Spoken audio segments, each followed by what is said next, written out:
சபையார் அமரலாம். இந்த நாளிலும் கர்த்தர் நம்மோடு பேசத்தக்கதாக நாம் ஆண்டவரை நோக்கி பார்ப்போம். நம்முடைய இதயத்தின் சிந்தனைகளையும் எண்ணங்களையும் ஓர்முகப்படுத்தி ஆண்டவருடைய வார்த்தை, ஜீவனுள்ள வார்த்தை, ஊனையும் பிரிக்கத்தக்கதான வார்த்தைகள் நம்மோடு இடைப்படத்தக்கதாக நாம் ஆண்டவரை நோக்கி பார்த்து ஜெபிப்போம். பரலோகத்தின் பிதாவே, இன்னும் ஒரு நாளை நீர் கூட்டி தந்து எங்களை இந்த ஆலயத்தில் அழைத்து வந்த கிருபைக்காக உமக்கு ஸ்தோத்திரம். உம்முடைய பாதபடியிலே அமர்ந்து உம்மை துதிப்பதற்கு கிருபை பாராட்டினீரே, உமக்கு நன்றி செலுத்துகிறோம். ஆண்டவரே, உம்முடைய வார்த்தையை பகிர்ந்து கொள்ளும் இந்த நேரத்திலே ஆண்டவர் எங்களோடு பேசும். பரமபிதாவே, பேசுகிற அடியேனை நீர் மறைத்து கொள்ளும். மனித சத்தங்களோ, என்னுடைய வாயின் வார்த்தைகளோ, மனித ஞானமோ ஆண்டவரே வராதபடிக்கு நீர் உம்முடைய வார்த்தைகளை எங்களுக்கு தாரும். ஆவியானவர் எங்களோடு பேசட்டும் சுவாமி. ஆண்டவரே, எந்த நோக்கத்திற்காக எங்களை அழைத்து வந்திருக்கிறீரோ அந்த நோக்கம் எங்களில் நிறைவேறத்தக்கதாக எங்களை தாழ்த்தி அர்ப்பணிக்கிறோம். கர்த்தர் இதைவிடும் இயேசு கிறிஸ்துவின் நாமத்தில் ஜெபிக்கிறோம் பிதாவே, ஆமேன். ஆண்டவரும் இரட்சகருமாகிய இயேசு கிறிஸ்துவின் நாமத்தினாலே மீண்டும் ஒரு முறை கூட உங்கள் அனைவரையும் வாழ்த்தி வரவேற்கிறேன். இன்னும் ஒரு நாளிலே கர்த்தர் நம்மை கூட்டி சேர்த்து அவருடைய கிருபைக்காக, அவருடைய அன்பிற்காக ஆண்டவருக்கு நன்றி செலுத்துகிறேன். உங்கள் மத்தியிலே ஆண்டவருடைய வார்த்தையை பகிர்ந்து கொள்ளும்படியான ஒரு வாய்ப்பை எனக்கு கொடுத்திருக்கிற அருமையான திருச்சபையின் போதகர்கள், திருச்சபையின் கமிட்டி அங்கத்தினர்கள் அனைவருக்கும் அதிக நன்றியுடையவனாக இருக்கின்றேன். இந்த வாரம் இயேசு கிறிஸ்துவனுடைய வாழ்க்கையிலே மிக முக்கியமான ஒரு வாரம். வேதத்தில் இந்த முழு வாரத்தை பற்றியும் தெளிவாக எல்லா சுவிசேஷங்களிலும் கூறப்பட்டிருப்பதை நாம் பார்க்கிறோம். ஞாயிற்றுக்கிழமை இயேசு கிறிஸ்து ராஜாவாக கழுதையின் மீது ஏறி எருசலேமிலே பவனி வந்தவர் அந்த இரவிலே பெத்தானியாவிலே ராத்தங்கினார் என்று வேதத்திலே பார்க்கிறோம். அதே போல திங்கட்கிழமை காலையிலே எருசலேமுக்கு திரும்பவுமாக சென்ற ஆண்டவர் அங்கு ஆலயத்திலே விற்கிறவர்களும் கொள்ளுகிறவர்களுமாக இருந்தபடியினாலே ஆலயத்தை சுத்தப்படுத்துவதற்காக அங்கிருந்த காசுக்காரரையும் அங்கிருந்த வியாபாரிகளையும் துரத்தி போட்டதை நாம் வேதத்திலே பார்க்கிறோம். லூக்கா எழுதின சுவிசேஷத்திலே அது தெளிவாக குறிப்பிடப்பட்டிருக்கிறது. திரும்பவுமாக ஆண்டவர் பெத்தானியாவுக்கு ராத்தங்குவதற்காக செல்லுகிறார். செவ்வாய்க்கிழமையிலே திரும்பவும் அவர்கள் அங்கிருந்து புறப்பட்டு எருசலேமுக்கு நேராக செல்லும் பொழுதுதான் வழியிலே ஒரு அத்திமரத்தை ஆண்டவராகிய இயேசு கிறிஸ்து பார்க்கிறார். அதிலே கனி இருக்கும் என்று அவர் நினைக்கிறார். அநேகர் சொல்லுகிறார்கள் அது அந்த அத்திமரத்திலே இலைகள் அதிகமாக இருந்தபடியினாலே கனி இருந்திருக்க வேண்டும். அது ஒருவேளை கனி கொடுக்கும் காலமாக இல்லாவிட்டாலும் கூட அதிலே ஆண்டவர் ஒரு கனியை எதிர்பார்க்கிறார். கனியை எதிர்பார்த்து கனி இல்லாதபடியினாலே ஆண்டவர் அந்த அத்திமரத்தை சபிக்கிறார். அந்த அத்திமரம் பட்டு போகிறது. இது பலவிதமான விளக்கங்களை வேத வல்லுநர்கள் சொல்லுகிறார்கள். சிலர் சொல்லுகிறார்கள் அது திருச்சபையின் அன்றிருந்த தலைவர்களுக்கு, திருச்சபையால் அன்றிருந்த எருசலேம் தேவாலயத்தின் தலைவர்கள், பரிசேயர்கள், சதுசேயர்கள் போன்றவர்களுக்கான ஒரு எச்சரிக்கை. அவர்கள் கனி கொடுக்கிறவர்களைப் போல காணப்பட்டாலும் உண்மையிலேயே கனி இல்லாதபடியினாலே ஆண்டவர் அவர்களுக்காக ஒரு அடையாளமாக இந்த அத்திமரத்தை சபித்தார் என்று சிலர் சொல்லுகிறார்கள். சிலர் சொல்லுகிறார்கள் அப்படி அல்ல, அது அனைத்து கிறிஸ்தவர்களுக்கும் ஆனது. நம்முடைய வாழ்க்கையிலே கனியை கர்த்தர் எதிர்பார்க்கிறார். அந்த கனி காணப்படாத பொழுது அது சாபத்திற்கு ஏதுவானதாக மாறுகிறது என்று சிலர் அதற்கான விளக்கத்தை கொடுக்கிறார்கள். எது எப்படி ஆனாலும் அது கனியின் காலம் இல்லை. ஆனாலும் அது கனி கொடுக்கிற ஒரு மரத்தை போல காணப்பட்டபடியினாலே ஆண்டவர் அதிலே கனியை எதிர்பார்க்கிறார். கனி இல்லாத பொழுது அந்த அத்திமரத்தை ஆண்டவர் சபிக்கிறார். அதன் பிறகு காலை வேளையிலே ஆண்டவர் செவ்வாய்க்கிழமையிலே சென்று எருசலேமிலே உள்ள அந்த மத தலைவர்களோடு ஆண்டவர் உரையாடுகிறார். பல காரியங்களை சொல்லுகிறார். அவர்களை கடிந்து கொள்ளுகிறார். அவர்களுடைய உண்மையான ஒரு போலித்தன்மையை, அவர்களுடைய ஒரு ஹிப்போக்ரிட்டிக்கல் லைஃபை குறித்து அவர்களை அதிகமாக ஆண்டவர் சாடுகிறதை பார்க்கிறோம். அதன் பிறகு திரும்ப வந்து ஒலிவமலைக்கு செல்லுகிறார்கள், அவரும் சீடர்களும். சில பகுதிகளிலே அங்கு மற்ற மக்களும் இருந்ததாக குறிப்பிடப்பட்டிருக்கிறது. அங்கு சென்ற பொழுதுதான் ஆண்டவர் ஒரு நீண்ட டிஸ்கோர்ஸ் பண்ணுகிறார். அது ஒலிவே டிஸ்கோர்ஸ் என்று சொல்லுகிறார்கள். ஒரு நீண்ட பிரசங்கத்தை ஆண்டவர் செய்கிறார். பல விதமான உவமைகள் மூலமாக பல காரியங்களை குறித்து சொல்லுகிறார். வருங்காலங்களை குறித்து சொல்லுகிறார், கடைசி காலங்களை குறித்து சொல்லுகிறார், அவர்கள் எப்படி இருக்க வேண்டும் என்று சொல்லுகிறார், எருசலேம் தேவாலயம் என்னவாகும் என்று சொல்லுகிறார் என்று ஒரு பெரிய நீண்ட ஒரு காரியத்தை ஆண்டவராகிய இயேசு கிறிஸ்து அந்த மக்களுக்கு சொல்லுகிறதை பார்க்கிறோம். சீடர்களுக்கும் மற்றும் கூடி வந்த மக்களுக்குமாக அதை ஆண்டவர் விளக்கி சொல்வதை நாம் பார்க்கிறோம். அப்படி அந்த வாரம் முழுவதும் ஆண்டவர் தன்னுடைய எந்த நோக்கத்திற்காக இந்த உலகத்திற்கு வந்தாரோ அதை நோக்கி அவர் செயல்படுகிறதை பார்க்கிறோம். நான் நேற்று சொல்லும் பொழுது சொன்னேன், நம்மை ஆண்டவர் நமக்கும் ஒரு நோக்கத்தை கர்த்தர் தந்திருக்கிறார், நம்மையும் ஒரு நோக்கத்தோடு அழைத்திருக்கிறார், நம்மையும் ஒரு நோக்கத்தோடு இந்த உலகத்திற்கு கொண்டு வந்திருக்கிறார். நம்முடைய வாழ்வின் முக்கிய நோக்கம் என்ன? அவரை நாம் மகிமைப்படுத்த வேண்டும், அவர் நம்மிலே மகிமைப்பட வேண்டும் என்று சொன்னேன். சொல்லிவிட்டு அதிலே எப்படி மகிமைப்படுத்தலாம் என்று ஒரு காரியத்தை சொன்னேன். என்ன சொன்னேன்? ஸ்தோத்திர பலியிடுகிறவன் என்னை மகிமைப்படுத்துகிறான். நம்முடைய வாழ்க்கையிலே ஸ்தோத்திர பலிகள் காணப்பட வேண்டும். நம்முடைய வாழ்க்கை முற்றிலும் அவரை சார்ந்ததாக காணப்பட வேண்டும். நம்முடைய வாழ்க்கையிலே அவர் மீது உள்ள நம்பிக்கை ஆழமாக காணப்பட வேண்டும். அவர் எல்லாவற்றையும் நன்மைக்கு ஏதுவாகவே செய்கிறார் என்ற வேத வசனத்தை நாம் வாழ்க்கையிலே உணர்ந்து கொண்டவர்களாக, அனுபவித்தவர்களாக, ருசித்தவர்களாக நாம் காணப்பட வேண்டும் என்று சொன்னேன். ஸ்தோத்திர பலியிடுகிறவன் என்னை மகிமைப்படுத்துகிறான்.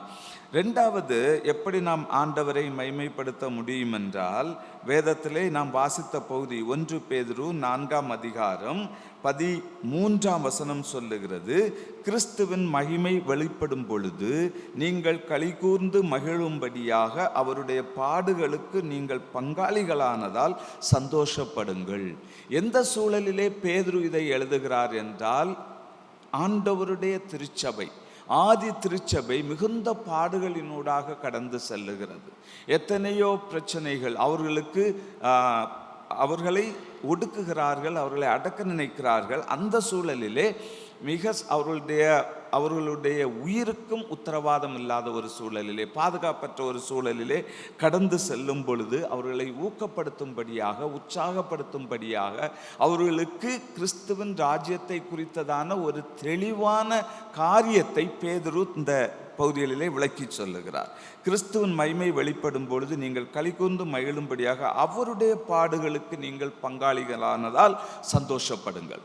பேதுரு என்ன சொல்லுகிறார்? உங்களுடைய பாடுகள், நீங்கள் அவரிலே பாடு அனுபவிக்கும் பொழுது, உங்கள் வாழ்க்கையிலே பாடுகளை அனுபவிக்கும் பொழுது அதை எங்கு கொண்டு அவர் இணைத்து கொள்ளுகிறார் என்றால், இது கிறிஸ்துவின் பாடுகளுக்கு நீங்கள் பங்காளிகள்.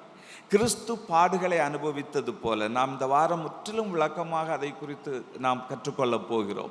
எப்படிப்பட்ட பாடுகளினூடாக கிறிஸ்து கடந்து சென்றார், அந்த பாடுகளுக்கு, அப்படிப்பட்ட கொடூர பாடுகளுக்கு நீங்கள் பங்காளிகளானதால் சந்தோஷப்படுங்கள் என்று சொல்லுகிறார். 1 பேதுரு 4ஆம் அதிகாரம் 14ஆம் வசனத்திலே சொல்லுகிறார், நீங்கள் கிறிஸ்துவ நாமத்து நிமித்தம் நிந்திக்கப்பட்டால் பாக்கியவான்கள். ஏன் நீங்கள் பாக்கியவான்கள்? ஏனென்று சொன்னால், உங்களாலே அவர் மகிமைப்படுகிறார். நீங்கள் நிந்திக்கப்படும் பொழுது, நீங்கள் பாடுபடும் பொழுது, நீங்கள் வேதனையை சகிக்கும் பொழுது, நீங்கள் கஷ்டங்களை சகிக்கும் பொழுது, நீங்கள் போராட்டங்களினூடாக கடந்து செல்லும் பொழுது நீங்கள் பாக்கியவான்கள், உங்களாலே அவர் மகிமைப்படுகிறார் என்று வேதவசனம் சொல்லுகிறது. நம்மளே அநேகருக்கு ஒருவேளை இப்படிப்பட்ட பாடுகளின் அனுபவம் இல்லாமல் இருக்கும். எனவே இது சாத்தியமானதா என்ற ஒரு எண்ணம் வரலாம். ஒருவேளை 2000ஆவது ஆண்டிலே நான் மால்தோ பகுதிகளிலே ஊழியம் செய்து கொண்டிருந்த பொழுது 132 பேருக்கு ஒரு கிராமத்திலே ஞானஸ்தானம் கொடுத்தேன். பொதுவாக கிராமமாகத்தான் அவர்கள் ஞானஸ்தானம் எடுப்பார்கள். இந்த கிராமம் ஞானஸ்தானம் எடுத்த பொழுது அவர்களுடைய ஒரு பழக்கம் உண்டு. மால்தோ மக்கள் மத்தியிலே அவர்கள் ஞானஸ்தானம் எடுத்த பிறகு அவர்கள் கிராமத்திற்கு சென்று, அதை ஏற்கனவே ஆண்டவரை ஏற்றுக்கொண்ட விசுவாசிகள் அவர்களுடைய ஒவ்வொரு வீடுகளிலும் சென்று ஜெபித்து, தண்ணீரை தெளித்து, அவர்கள் பூஜை செய்து வைத்திருக்கக்கூடிய எஞ்சி இருக்கக்கூடிய காரியங்கள், சில வேளைகளிலே எருமை பலி கொடுத்துருப்பாங்க, அந்த தலையை அங்கே வச்சிருப்பாங்க. இல்லை என்றால் வேறு சில பூஜை பொருட்களை வைத்திருப்பார்கள். இதையெல்லாம் வெளியே கொண்டு வருவார்கள். அதே போல் அவர்கள் வணங்கி கொண்டிருக்கக்கூடிய நிறைய கல் தான் இருக்கும். கல் இல்லைன்னா மூங்கில் வச்சுருப்பாங்க. நிறைய கடவுளை அவங்க வச்சுருந்தாங்க. கன்னியே, சாலே, சிங்பட்டே, நாதே அப்படின்னு நிறைய உண்டு. ஒவ்வொன்றையும் கொண்டு வந்து அதில் என்ன பண்ணுவாங்கன்னா கொஞ்சம் சருகு போட்டு எரிப்பாங்க. அவங்களுடைய நம்பிக்கை என்ன, எரிச்சாதான் அது போயிடும் அப்படின்னு சொல்லி அதை அவர்கள் செய்வது வழக்கம். அந்த நாளிலே அவர்கள் ஞானஸ்தானம் எடுத்துவிட்டு அவர்களுடைய வீட்டுகளுக்கு சென்று வரும்போது நிறைய சிலைகளை கொண்டு வந்து வச்சுருக்காங்க. மால்தோ மக்கள் சிலை வணக்கமுடையவர்கள் கிடையாது. அப்போ எனக்கே ஒரு அதிசயம், என்ன சிலையை கொண்டு வச்சுருக்கீங்க? அப்பொழுது அவர்கள் சொன்னார்கள், இல்லை, நாங்கள் திடீரென்று எங்கள் கிராமத்திலே அநேக மரணங்கள் மரித்து கொண்டிருந்தோம். அப்பொழுதுதான் நாங்கள் யோசித்தோம், இது எதனால் வருகிறது என்று சொல்லும் பொழுது எங்கள் அருகாமையில் உள்ள மற்ற இன மக்கள் எங்களுக்கு இவைகளை கொடுத்து, நீங்கள் இதை வைத்து வணங்குங்கள், இதை வணங்கினால் உங்களுக்கு மரணம் அடிக்கடி வராது என்று எங்களுக்கு சொல்லி 11 சிலைகளை கொடுத்தார்கள். நாங்கள் அதை வைத்து வணங்கி கொண்டிருந்தோம். அதன் பிறகு மரணம் குறையவில்லை, ஆனால் செத்துப்போனவர்கள் அத்தனை பேருக்கு நாக்கு வெளியே வந்து விட்டது. எனவே நாங்கள் நினைத்தோம் இவைகளும் எங்களை காப்பாற்றவில்லை என்று சொல்லி கிராம கூட்டத்தை கூட்டும் பொழுது அநேகர் சொன்னார்கள், நம்முடைய பகுதியிலே பக்கத்தில் இருக்கின்ற கிராமத்தில் உள்ள கிறிஸ்தவர்கள் எல்லாம் இப்படி மரிக்கவில்லையே, அவர்கள் நன்றாகத்தானே இருக்கிறார்கள், ஏன் நாம் அந்த இயேசு கிறிஸ்துவை வணங்கக்கூடாது என்று அவர்கள் கேட்டபடியினாலே உங்களை அழைத்து சுவிசேஷத்தை கேட்டோம் என்று சொன்னார்கள். சொல்லி அதெல்லாம் உடைச்சி போட்டுட்டாங்க. அதனால் கேஸ் ஆகிட்டு, கதை ரொம்ப பெரிய கதை, கேஸ் ஆகிடுச்சு. கேஸ் ஆகி 5 பேருக்கு மேலே கேஸ் போட்டாங்க. 3 பேர் அரெஸ்ட் பண்ணாங்க. நாங்கள் 2 பேர் கிடைக்கல, போலீஸ்கிட்ட மாட்டலை. ஏன்னா எனக்கு பேர் அவங்களுக்கு வாயில் நுழைய மாட்டேன்னுச்சு. அதனால் தவறான ஒரு பேரை கொண்டு நான் தங்கியிருந்த வீட்டிலே போய் கேட்டாங்க, அவர் இங்கே இருக்காருன்னா அந்த மக்கள் அப்படி ஒருத்தருங்க கிடையவே கிடையாதுன்ட்டாங்க. அந்த போலீஸுக்கு என்னுடைய சரியான பேரை கண்டுபிடிப்பதற்கு 2 நாள் ஆகி போச்சு. அன்றைக்கி தான் ரொம்ப நாள் எங்கள் அப்பாவுக்கு, எங்கள் அப்பானா பரலோகத்தின் தேவன் மாத்திரம் இல்லை, என்னை பெற்ற அப்பாவுக்கு அதிகமாக நன்றி செலுத்தினேன் இப்படி ஒரு பேரை வச்சதுக்கு. சரி, அதனால் நான் என்ன பண்ணிட்டேன், அவர்கள் போலீஸ் திரும்பி தேடி வருவதற்கு முன்னால் நான் மேற்கு வங்காளத்திற்கு கடந்து போய்விட்டேன். இப்போ அருகாமையில் உள்ள மாநிலம் மேற்கு வங்காளம், அங்கே போயிட்டேன். அங்கேருந்து எங்கே போயிட்டேன், சவுத்துக்கு போனேன். இப்படி அலைந்து திரிந்தேன். மேற்கு வங்காளத்தில் 1 மாதம் இருந்தேன். அந்த 1 மாதமும் 2 நாளைக்கு மேல் ஒரு வீட்டில் தங்க மாட்டேன், போலீஸ் தேடி வந்துடுவாங்கன்னு. மாறி மாறி ஷிப் பண்ணிகிட்டே இருப்பாங்க. ரொம்ப கடினமான நாட்கள். To cut the story short, அங்கே போகும் பொழுது என்ன ஒரு முன்னேற்ற பணி கூடுகைக்கு கூட்டிகிட்டு போனேன். அங்கே சொன்னாங்க, உங்கள் அனுபவங்களை நீங்கள் பகிர்ந்து கொள்ளுங்கள் அப்படின்னு சொன்னாங்க. நான் உடனே இப்படி நடந்துச்சு. ஆனால் கடவுளுடைய சமாதானம் இருதயத்தில் இருந்து, அவ்வளோ பாடுகளினூடாக என் குடும்பம் எங்கேயோ மாட்டிக்கிட்டாங்க, எனக்கு எப்போ அரெஸ்ட் பண்ணுவாங்கன்னு தெரியாது, ரொம்ப அலைஞ்சு திரிஞ்சிட்டு இருந்தோம். 3 பேரை ஏற்கனவே பிடிச்சி உள்ளுக்கு வச்சுருக்காங்க. 81 நாள் அவர்கள் ஜெயிலில் இருந்தார்கள், அவர்களை அடித்து விட்டார்கள். இப்படி பல பாடுகளினூடாக கடந்து சென்றாலும் தெய்வ சமாதானம் இருதயத்தில் இருந்தது அப்படின்னு சொல்லி சொன்னேன். கூடுகையெல்லாம் முடிஞ்ச உடனே என்னை கூப்பிட்டு சொன்னார், இவ்வளவு கஷ்டத்தை சொல்லும் பொழுது 2 சொட்டு கண்ணீராவது வர வேணாமா அப்படின்னாரு எனக்கிட்ட. நான் சொன்னேன், கண்ணீர் விடுறதுக்குன்னு வேற யாராவது இருப்பாங்க, நீங்கள் அவங்கள போய் கூட்டிகிட்டு வாங்க, எனக்கு வந்தது தான் ஐயா சொல்ல முடியும் அப்படின்னு சொல்லி சொன்னேன். உண்மையிலே அந்த பாடுகளை அனுபவித்த பொழுது, அந்த நாட்களிலே நாம் நினைத்து பார்க்க கூடாத ஒரு சமாதானம், ஒரு சந்தோஷம், தேவனுக்காக பாட அனுபவிப்பதிலே ஆனந்தம் இருக்கிறது. இந்த வசனங்கள் அப்பொழுதுதான் சரியான முறையிலே என்னுடைய வாழ்க்கையிலே ஏற்றுக்கொள்ளப்படக்கூடியதாக இருந்தது. எனக்கும் நிறைய பயம் இருந்தது. ஆதி நாட்களில் ஊழியத்துக்கு போகும்போது எப்போ யார் பிடிச்சி அடிப்பாங்கன்னு தெரியாது, எப்போ பிடிச்சி உள்ளுக்கு வைப்பாங்கன்னு தெரியாது. 1989ஆம் வருஷம் ஒரு தடவை என்ன போலீஸில் பிடிச்சிட்டு போயிட்டாங்க, என்னையும் என்னுடைய இன்னொரு ஊழியக்காரரை. அதுகளெல்லாம் எப்பொழுதுமே இதயத்தில் இருக்கும். ஆனால் அப்படி ஒரு சூழல் உண்மையிலேயே வந்த பொழுது, அந்த பாடுகளினூடாக கடந்து சென்ற பொழுது, அதில் தேவனுடைய சமாதானத்தையும் தேவனுடைய சந்தோஷத்தையும் பார்க்க முடிந்தது. அதைத்தான் இந்த பகுதியிலே சொல்லுகிறது. நீங்கள் கிறிஸ்துவின் நாமத்து நிமித்தம் நிந்திக்கப்பட்டால் பாக்கியவான்கள், நீங்கள் ஆசீர்வதிக்கப்பட்டவர்கள். ஏனென்று சொன்னால் தேவன் மகிமைப்படுவார். நாம் நிந்திக்கப்படும் பொழுது, பாடுபடும் பொழுது ஆண்டவர் அதன் மூலமாக மகிமைப்படுவார் என்று பார்க்கிறோம். அது 16ஆம் வசனம் சொல்லுகிறது, ஒருவன் கிறிஸ்தவனாய் இருப்பதனால் பாடுபட்டால் வெட்கப்படாமல் இருந்து அது நிமித்தம் தேவனை மகிமைப்படுத்த கடவன். முதலாவது சொல்லுகிறது அவர் மகிமைப்படுவார். இந்த வசனம் சொல்லுகிறது அவன் தேவனை மகிமைப்படுத்த கடவன். எனக்கு பாடுகள் வந்து விட்டது, ஐயோ பாடுகள் வந்து விட்டது, ஐயோ கஷ்டங்கள் வந்து விட்டது, ஐயோ இந்த பிரச்சனை வந்து விட்டது என்று அலறிக்கொண்டிருக்காமல் அவன் வெட்கப்படாமல் இருந்து, அதன் மூலமாக வெட்கப்படாமல் அது நிமித்தம் தேவனை மகிமைப்படுத்த கடவன் என்று வேதவசனம் சொல்லுகிறது.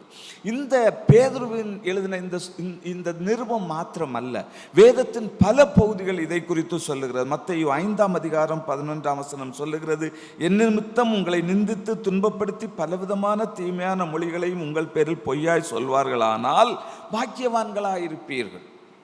நம்முடைய பொதுவான எண்ணத்திற்கு மாறுபட்ட ஒரு எண்ணத்தை வேதம் சொல்லுகிறது. உலகம் நினைக்கிறதற்கு மாற்றாக வேதம் சொல்லுகிறது. நீங்கள் பாடுபடுவதனால், உங்களை நிந்திப்பார்கள் என்றால், உங்களை துன்பப்படுத்துவார்கள் என்றால், தீமையான மொழிகளை உங்கள் பேரில் பொய்யாய் சொல்வார்களானால் நீங்கள் பாக்கியவான்களாய் இருப்பீர்கள். உங்களுக்கு நினைவு இருக்கிறதா என்று எனக்கு தெரியாது. பல வருடங்களுக்கு முன்பதாக ஜார்க்கண்ட் மாநிலத்திலே தும்கா என்று சொல்லக்கூடிய பட்டணத்திலே நம் தமிழ்நாட்டை சேர்ந்த ஒரு கத்தோலிக்க போதகர் ஃபாதர் கிறிஸ்துதாஸ், அவர் கற்றுக் கொடுத்த பள்ளியின் பிள்ளைகளும் அந்த அந்த பகுதி மக்களுமாக சேர்ந்து அவரை நிர்வாணப்படுத்தி ஒரு பொட்டு துணி கூட இல்லாதபடிக்கு அந்த பட்டணத்தின் வீதிகளிலே அவரை ஊர்வலமாக அழைத்து கொண்டு சென்றார்கள். அவருக்கு கரும்புள்ளி சம்புள்ளி எல்லாம் குத்தி அவரை அழைத்து கொண்டு சென்றார்கள். செருப்பு மாலை போட்டு செருப்பால் அடித்து அவரை நிர்வாணமாக நடத்தி சென்றார்கள். அந்த சமுதாயத்திலே அந்த பகுதி மக்களுக்காக பல வருடங்கள் உழைத்த ஒரு போதகர் அவர், ஒரு ஃபாதர் அவர். அவரை அடுத்த ஒரு வருடத்திற்கு பிறகு, அதன் பிறகு கேஸெல்லாம் நடந்துச்சு, அவர் பெயிலில் வந்தார். அதன் பிறகு நான் அவரை சந்திக்கும் ஒரு வாய்ப்பு எனக்கு கிடைத்தது. எனக்கு ஒரு ஆசை, இதை எப்படியாவது கேட்கணும். நான் கேட்டேன், ஃபாதர் நீங்கள் அப்படியெல்லாம் போகும் பொழுது உங்களுக்கு எப்படி இருந்திருக்கும் இல்லையா, எவ்வளவு அசிங்கமாக இருந்திருக்கும்ல அத்தனை திரள் கூட்டத்தில் அப்படி போகும்போது. அவர் சொன்னார், என் இருதயத்தில் சமாதானமும் சந்தோஷமும் தான் இருந்துச்சு, வேற எதுவும் என் இருதயத்தில் இல்லைன்னார். இந்த காரியங்களை இது ஏதோ பேதுரு எழுதுவதற்காக எழுதினார் என்பதல்ல, சுவிசேஷகர்கள் எழுதுவதற்காக எழுதியிருக்கிறார்கள் என்பதல்ல. நம்முடைய வாழ்க்கையிலே இந்த காரியங்கள் வரும் பொழுது நாம் நினைக்காத விதத்திலே தேவனுடைய ஆவியானவர் நம் மீது தங்கி இருக்கிறவர் நமக்கு அப்படிப்பட்டதான சமாதானத்தையும் சந்தோஷத்தையும் கொடுப்பதை பார்க்கிறோம். லூக்கா 6ஆம் அதிகாரமும் இதை குறித்து சொல்லுகிறது. 6ஆம் அதிகாரம் 22ஆம் வசனம் சொல்லுகிறது, மனுஷகுமாரன் நிமித்தமாக ஜனங்கள் உங்களை பகைத்து உங்களை புறம்பாக்கி உங்களை நிந்தித்து உங்கள் நாமத்தை பொல்லாததென்று தள்ளிவிடும் பொழுது நீங்கள் பாக்கியவான்களாயிருப்பீர்கள். அடுத்த வசனம் சொல்லுகிறது, அந்நாளிலே நீங்கள் சந்தோஷப்பட்டு களி கூறுங்கள்.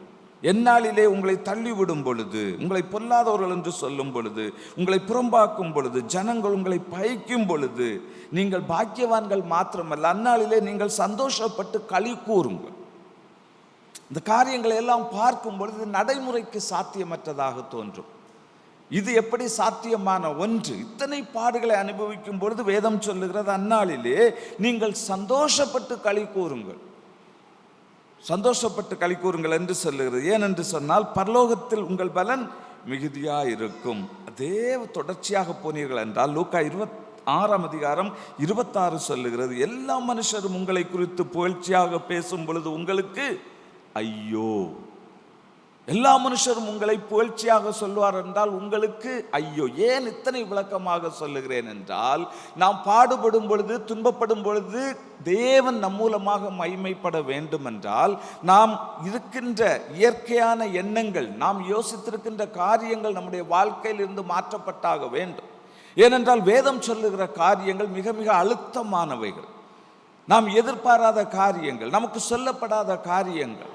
நமக்கு எல்லாம் சிறப்பாக இருக்கும் பொழுது நாம் ஆண்டவர்களே களி கூற முடியும். ஆனால் வேதம் சொல்லுகிறது, உங்களை நிந்தித்து புறம்பாக்கும் பொழுது, உங்களை தள்ளிவிடும் பொழுது நீங்கள் சந்தோஷப்பட்டு களி கூறுங்கள், ஏனென்றால் பரலோகத்திலே உங்கள் பலன் மிகுதியாக இருக்கும் என்று வேதம் சொல்லுகிறது.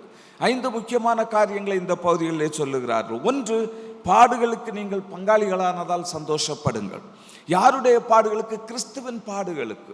அவர் பட்ட பாடுகளிலே உங்களுக்கும் ஒரு பங்கு கிடைத்திருக்கிறது என்று சொன்னால் நீங்கள் சந்தோஷப்படுங்கள். அதை குறித்து துக்கிக்காதிருங்கள், அதை குறித்து வேதனைப்படாதிருங்கள், சந்தோஷப்படுங்கள் என்று வேதம் சொல்லுகிறது. கடந்த நாட்களிலே உங்களுக்கு தெரியும், உத்தரப்பிரதேசத்திலே பல ஊழியர்களை கைது செய்தார்கள். நண்பர் சுவிசேஷ ஜெபக்குழுவிலும் பலரை கைது செய்து கொண்டு போனார்கள். எங்களுக்கு இது புதிதான ஒன்று அல்ல. ஜார்க்கண்டில் 16 பேர் ஒரு தடவை அரெஸ்ட் செய்தார்கள். அதன் பிறகு 5 பேரை கைது செய்தார்கள். அதன் பிறகு 2 பேரை கைது செய்தார்கள். உத்தரப்பிரதேசத்தில் 5 பேரை கைது செய்தார்கள். சமீபத்திலே ஒரு கணவன் மனைவி ஊழியர்கள், மிஷனரிகள், ஒரிசாவில் உள்ள மிஷனரிகள் உத்தரப்பிரதேசத்தில் ஊழியம் செய்கிறார்கள். அவருடைய கணவனையும் மனைவியையும் கைது செய்து 20 நாள் ஜெயிலிலே வைத்திருந்தார்கள். அதன் பிறகு அவர்களுக்கு ஜாமீன் கிடைத்து வெளியே வர வேண்டியது இருந்தது. இப்பொழுது ஒரு சுதேச ஊழியரை கைது செய்தார்கள். அவருக்கு கடந்த 2 வாரத்திற்கு முன்பதாகத்தான் விடுதலை கிடைத்தது. இப்படி எத்தனையோ பேரை கைது செய்தார்கள். முக்கியமாக 2023ஆம் ஆண்டு 22ஆம் ஆண்டுகளிலே தொடர்ச்சியான கைதுகள் இருந்தது. அப்பொழுது நான் எங்களுடைய ஊழியர்களுக்கு சொன்ன ஒரு காரியம், நீங்கள் தொடர்ந்து அங்கேயே இருங்கள், நீங்கள் எங்கும் போகாதிருங்கள் என்று. அப்பொழுது சிலர் சொன்னார்கள், சில தலைவர்கள் சொன்னார்கள், நண்பர் சுவிசேஷ ஜெப குழுவின் தலைவர்களுக்கு அறிவு கிடையாது அப்படின்னு சொன்னாங்க. ஏனென்று சொன்னால் அரசாங்கம் தொடர்ந்து கைது செய்கிறது, இவர்கள் ஏன் தங்களுடைய ஊழியர்களை அங்கு வைத்திருக்கிறார்கள்? ஒரு சில இயக்கங்கள் தங்களுடைய ஊழியர்களை அங்கிருந்து மற்ற இடங்களுக்கு கொண்டு சென்றார்கள், டெம்பரரியாக கொண்டு செல்லுகிறோம் என்று.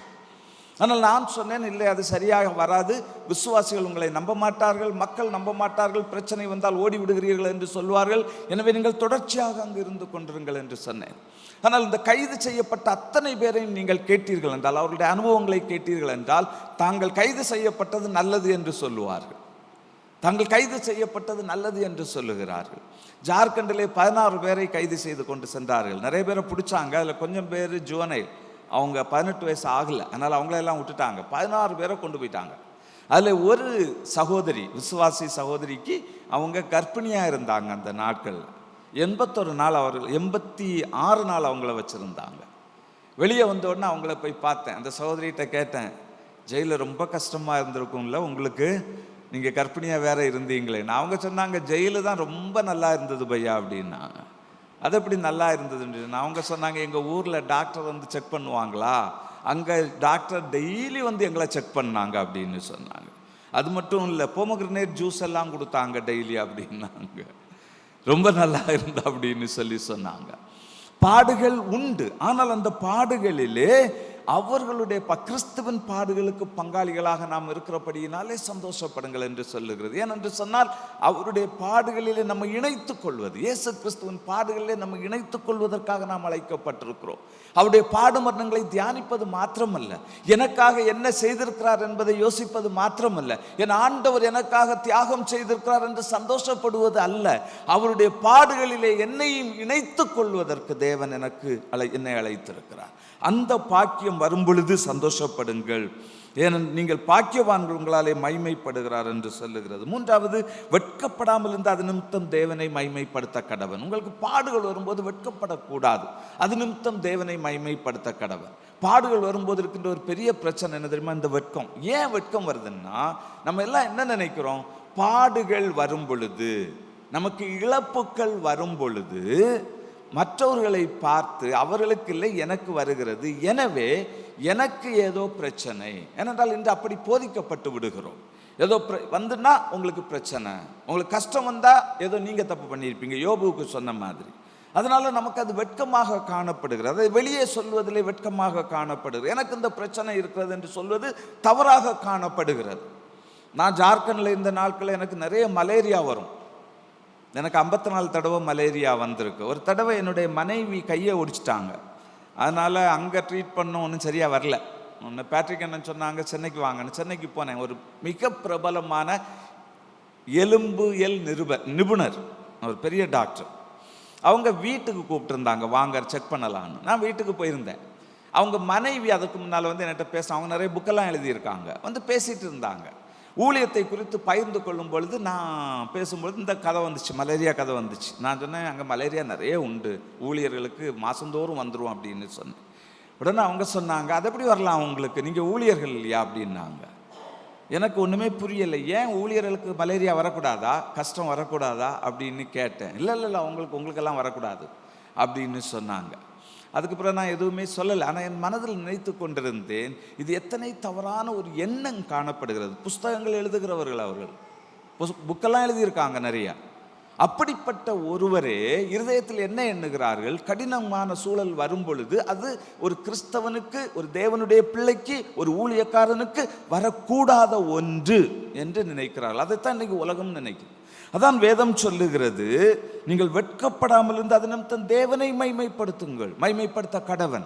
பாடுகள் வரும்போது அதன் மூலமாக தேவனை மைமைப்படுத்த கடவன். ஆண்டவரே, இந்த பாடுகளை கொடுத்ததனால் நீர் மைமைப்படும் என்று அதை ஏற்றுக்கொள்ள வேண்டும் என்று வேதம் சொல்லுகிறது. அந்நாளிலே நீங்கள் சந்தோஷப்பட்டு களி கூறுங்கள், ஏனென்றால் பரலோகத்தில் உங்கள் பலன் மிகுதியாயிருக்கும். எல்லா மனுஷரும் உங்களை குறித்து புகழ்ச்சியாக பேசும்போது உங்களுக்கு ஐயோ என்று வேதம் பல வசனங்கள் மூலமாக அவருடைய பாடுகளுக்கு நாம் பங்காளிகளாகும் பொழுது தேவன் மகிமைப்படுகிறார் என்பதை நாம் பார்க்கிறோம். நான் ஒரு சில வருடங்களுக்கு முன்பதாக தாய்லாந்துக்கு போயிருந்தேன். அங்கே ஒரு ஏஷியன் கான்ஃபரன்ஸ் நடந்துச்சு. அதில் கலந்து கொள்ளும் பொழுது உங்களுக்கு நினைவு இருக்கும் என்று நினைக்கிறேன், ஒரு 17 எகிப்திய காப்டிக் கிறிஸ்டியன்ஸை லிபியாவிலே கடற்கரையிலே வைத்து அவர்களை கழுத்தை அறுத்து கொன்று இரத்தத்தை கடலிலே கலக்க விட்டார்கள் தீவிரவாதிகள். என்ன சொன்னார்கள்? ஒசாமா பின் லேடனை இப்படி தானே பண்ணீங்க, அதனால் உங்களையும் பண்ணுறோம் அப்படின்னு சொன்னாங்க. அந்த திருச்சபையின் சார்பாக ஒரு சிலர் வந்திருந்தார்கள், காப்டிக் கிறிஸ்டியன்ஸ். அவர்களுக்கு கொஞ்சம் நேரம் கொடுக்கப்பட்டது அவர்களுடைய அனுபவங்களை பகிர்ந்து கொள்வதற்காக. அவர்கள் இந்த சம்பவத்தை சொல்லிவிட்டு சொன்னது என்னை அதிகமாக தொட்ட ஒன்று. அவர்கள் சொன்னார்கள், தயவு செய்து எங்களுக்காக நீங்கள் அனுதாபப்படாதிருங்கள், தயவு செய்து எங்களுக்காக நீங்கள் அனுதாபப்படாதிருங்கள். இந்த காரியங்களை கர்த்தர் எங்களுக்கு கொடுத்திருக்கிறார் என்றால் எங்களை அவர் மிக விசேஷித்த விதமாக காண்கிறார். எனவேதான் இந்த கஷ்டத்தை எகிப்தில் உள்ள காப்டிக் கிறிஸ்தவர்களுக்கு தேவன் கொடுத்திருக்கிறார். நாங்கள் உங்களிடம் வேண்டிக் கொள்வதெல்லாம் ஒன்று, எங்களுக்காக ஜெபியுங்கள். எதற்காக ஜெபம்? அவர்கள் சொன்னார்கள், இவைகளை கண்டு நாங்கள் பயந்து விடாமல் தொடர்ச்சியாக இயேசு கிறிஸ்துவின் சுவிசேஷத்தை எந்த பகுதிகளிலெல்லாம் தேவை இருக்கிறதோ அங்கெல்லாம் கொண்டு செல்லும் ஒரு சபையாக நாங்கள் தொடர்ந்து செயல்படுவதற்கு எங்களுக்காக ஜெபித்துக் கொள்ளுங்கள் என்று அவர்கள் சொன்னார்கள். மிக அதிகமாக தொட்ட ஒரு காரியம், எங்களுக்காக நீங்கள் அனுதாபப்படாதிருங்கள், இந்த பாடுகளிலே தேவன் மகிமைப்படுகிறார் என்று அவர்கள் சொன்னதை நான் கேட்க முடிந்தது. ஆனால் நார்மலாக நாம் என்ன நினைக்கிறோம்? தேவனுடைய பிள்ளைகள் சிறப்பாக இருக்கும் பொழுது அவர் மகிமைப்படுகிறார். ஆனால் வேதம் அதற்கு மாற்றாக சொல்லுகிறதை நாம் பார்க்கிறோம். ஆண்டவருடைய வழிகள் விசேஷித்தவைகள், நாம் நினைக்கிற வழிகள் அல்ல. நாம் பல காரியங்களை நம்முடைய ஞானத்தோடு யோசிக்கிறபடியினாலே சில காரியங்களை புரிந்து கொள்வதிலே சிரமம் இருக்கின்றது. ஆனால் ஆண்டவர் தன்னை மைமைப்படுத்துகின்ற வழிகள் வித்தியாசமானவைகள், விசேஷமானவைகள். பாடுகளினூடாக அவர் மைமைப்படுகிறார் என்று பார்க்கிறோம். அப்போஸ்தலர்களின் புஸ்தகம் 1ஆம் அதிகாரம் 8ஆம் வசனம் சொல்லுகிறது, பரிசுத்தாவி உங்களிடத்தில் வரும் பொழுது நீங்கள் பலனடைந்து எருசலேமிலும் யூதேயா முழுவதிலும் சமாரியாவிலும் பூமியின் கடைசி பரியந்தமும் எனக்கு சாட்சிகளாயிருப்பீர்கள் என்றார். இயேசு கிறிஸ்து பரமேறுவதற்கு முன்பதாக தன்னுடைய சீடர்களை பார்த்து, இந்த மக்களை பார்த்து சொல்லுகிறார், நீங்கள் எங்கெங்கு சாட்சிகளாக இருக்க வேண்டும்? எருசலேமிலும் யூதேயா முழுவதிலும் சமாரியாவிலும் பூமியின் கடைசி பரியந்தமும் எனக்கு சாட்சிகளாக இருப்பீர்கள். இந்த சாட்சி, விட்னஸ் என்ற வார்த்தையின் மூலப்பதமும் இரத்த சாட்சி என்று சொல்லக்கூடிய இந்த மாற்றையர் என்று சொல்லக்கூடிய வார்த்தையின் மூலப்பதமும் ஒன்றே. சாட்சிகளாக இருப்பீர்கள் என்றால் பாடுகளை அனுபவித்து அவருக்கு சாட்சிகளாக இருப்பதற்கு ஆண்டவர் சொல்லுகிறார். ஆனால் எருசலேமில் இருந்த சபை என்ன செய்தது? 8ஆம் அதிகாரம் 1ஆம் வசனத்தை படிப்பீர்கள் என்றால், அவனை கொலை செய்கிறதற்கு சவுலும் சம்மதித்திருந்தான். அக்காலத்திலே எருசலேமில் உள்ள சபைக்கு மிகுந்த துன்பம் உண்டாயிற்று. அப்போஸ்தலர் தவிர மற்ற யாவரும் யூதேயா சமாரியா தேசங்களில் சிதறப்பட்டு போனார்கள். ஏன் சிதறப்பட்டார்கள்? ஏன் இவர்களுக்கு எருசலேமில் இருந்த சபைக்கு மிகுந்த துன்பம் அவசியப்பட்டது? ஏன் கர்த்தர் அதை அனுமதித்தார்? ஏனென்று சொன்னால், ஆண்டவர் அவர்களுக்கு சொன்னார், நீங்கள் மற்ற நாடுகளுக்கு செல்லுங்கள், மற்ற இடங்களுக்கு செல்லுங்கள், எனக்கு சாட்சிகளாயிருங்கள் என்று சொன்ன வார்த்தையை மீறி எருசலேமில் இருந்த சபை எருசலேமிலே தங்கிவிட்டது. அது எங்கும் போகவில்லை. ஏன் போகவில்லை என்று சொன்னால், அவர்கள் அங்கு கூடுவது அவர்களுக்கு ரொம்ப சந்தோஷமாக இருந்தது, ஆனந்தமாக இருந்தது. தினமும் கூடி வந்தார்கள், உபவாசித்தார்கள், ஜெபித்தார்கள், கம்யூனியன் சர்வீஸில் கலந்து கொண்டார்கள், அப்போஸ்தலருடைய போதனைகளை ஏற்றுக்கொண்டார்கள், பல காரியங்களை செய்தார்கள். எருசலேமில் இருந்த சபை வளர்ந்து கொண்டிருந்தது. ஆனால் ஆண்டவர் அவர்களுக்கு கொடுத்த கட்டளையை, நீங்கள் உலகமெங்கும் செல்ல வேண்டும், நீங்கள் யூதேயாவுக்கு போக வேண்டும், சமாரியாவுக்கு போக வேண்டும் என்ற காரியத்தை அவர்கள் மறந்துவிட்டு அனைவரும் எருசலேமிலேயே தங்கிவிட்டார்கள். எனவே கர்த்தர் அவர்கள் மத்தியிலே ஒரு பிரச்சனையை அனுப்பி, துன்பத்தை அனுப்பி, அப்போஸ்தலர் தவிர மற்ற அனைவரும் சிதறடிக்கப்பட்டார்கள். 8ஆம் அதிகாரம் 4ஆம் வசனம் சொல்லுகிறது, சிதறி போனவர்கள் எங்கும் திரிந்து சுவிசேஷ வசனத்தை பிரசங்கித்தார்கள். இதில் நாம் கவனிக்க வேண்டிய முக்கியமான ஒன்று இருக்கின்றது. கர்த்தர் ஒரு காரியத்தை செய்ய சொல்லுகிறார், கர்த்தர் ஒரு கட்டளையை கொடுக்கிறார். ஆனால் சபை என்ன செய்கிறது? தனக்கு இங்கு இருப்பது சிறந்தது என்று நினைத்து கொண்டு விடு. இது காலம் காலமாக நடக்கின்ற ஒன்று. 15ஆம் நூற்றாண்டிலே ஏற்பட்ட எழுப்புதல்,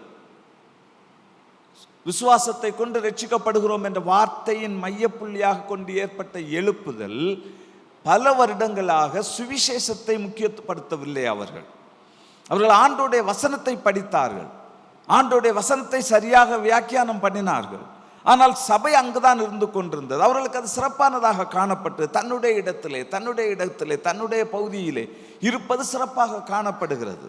எனவே சபைகள் பெரும்பாலும் எங்கும் போகாதபடிக்கு தாங்கள் இருந்த இடங்களிலே இருந்துவிட்டு, எருசலேம் சபைக்கும் அதுதான் நிலைமை. எருசலேமில் இருப்பது அவர்களுக்கு சிறப்பாக காணப்பட்டது. தினமும் கூடி வருவது ஆனந்தமானது. அப்போஸ்தலர்களுடைய போதனைகளை கேட்பது அற்புதமாக இருக்கிறது. அவர்கள் ஆண்டவரோடு உள்ள உறவின் காரியத்தை குறித்து பகிர்ந்து கொள்ளுகிறார்கள், நன்றாக இருக்கிறது என்று அங்கு தங்கிவிட்டது. ஆனால் ஆண்டவருடைய எதிர்பார்ப்பு அது அல்ல.